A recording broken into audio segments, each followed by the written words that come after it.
Hello everyone, AmyR here with Prairie Paper and Ink, and today's video is clean and simple cards. And what started out as one card ended up being two. And what I started with was just a piece of heavyweight white cardstock, and I am stamping these little stripe pattern images from the Simon Says Stamp Critter Sweater set, which I'd used for my first video of the series this year. But I was looking at the set and I was like, you know, these would work to kind of be basically decorations on Christmas trees. They don't have to be just sweaters. So that's what I'm doing. I'm inking up the line images and stamping them onto this cardstock with Simon's clear embossing ink. And when you stamp embossing ink onto white cardstock, it is almost impossible to see. I can kind of see it because if you tilt whatever your light source is, that sort of a thing, you can kind of see it. But even then, it's very difficult to see Versamark, clear embossing ink, etc. on white cardstock. So more often than not, especially with something like this where I want to make sure I'm not like stamping one image over top of the other, I will stamp just a few. After about 2 or 3, I'm like, I'm not 100% positive anymore. So then I will coat them with my embossing powder of choice, which today I'm using gold embossing powder. This works with clear. It works with any color of emboss powder. It doesn't matter. But I just pour on the embossing powder, but I don't heat emboss it. I just keep stamping. But having the embossing powder on here helps me see what I've done. And then it helps also, especially with these, to kind of line them up. I don't care if they stamp perfectly, like they don't have to be perfectly aligned because I'm going to do a whole bunch of die cutting with the little trees. But I just want to make sure they're not, overlapping and, creating a mess. So I just kept stamping until I was happy. I was originally, like I said, I was originally only going to make one card, but once I actually started die cutting, I ended up getting way more trees out of this than I thought I would. So once I kind of was like, okay, this is enough of the little patterns, and I was just kind of alternating them. Now I'm going to finally melt everything all at once.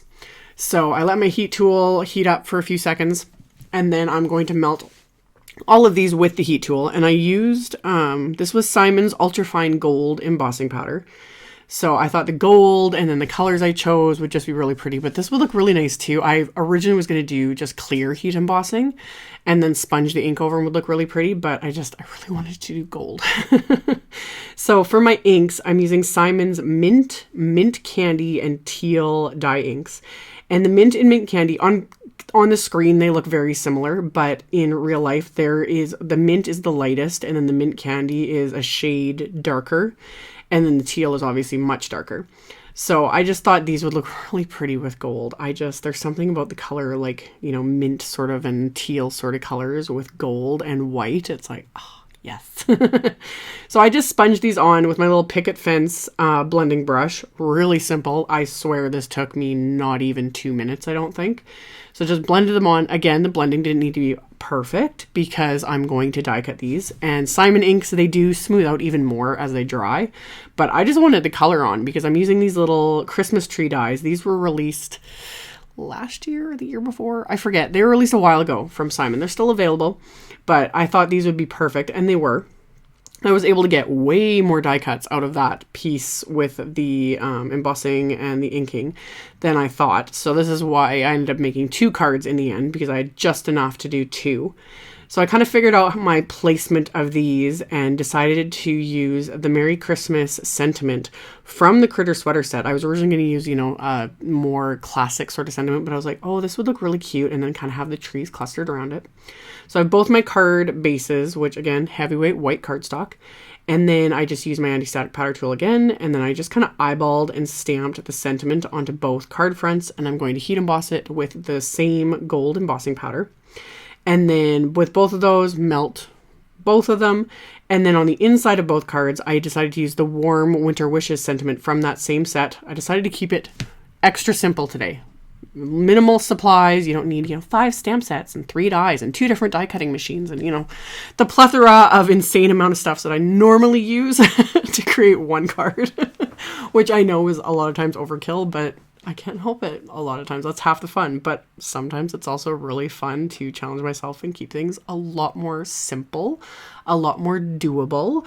So that's what I did today. So 1 stamp set, 1 little die set, and it was fun. So I melted and used that same embossing powder on the inside as well.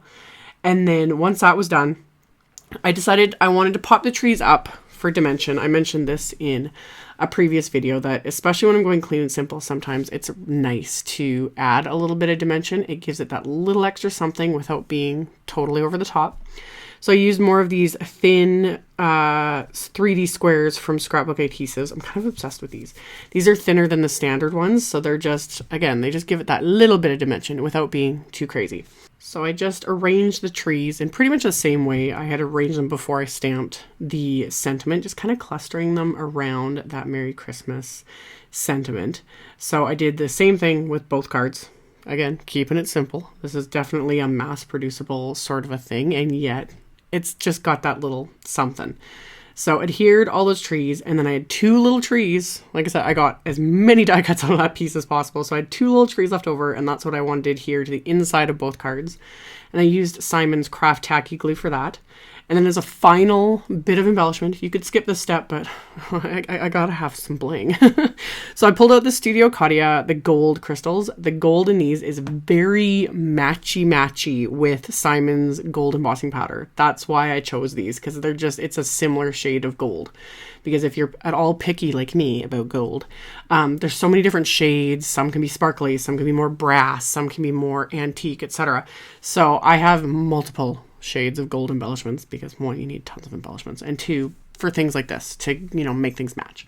So I added several of those again with the Craft Tacky glue, and that finished off these cards. So as always, I will have a link below the video to my blog post. I'll have links to all the supplies used. You can check that out in the description box below the video, as well as on my blog, which is also linked directly below the video.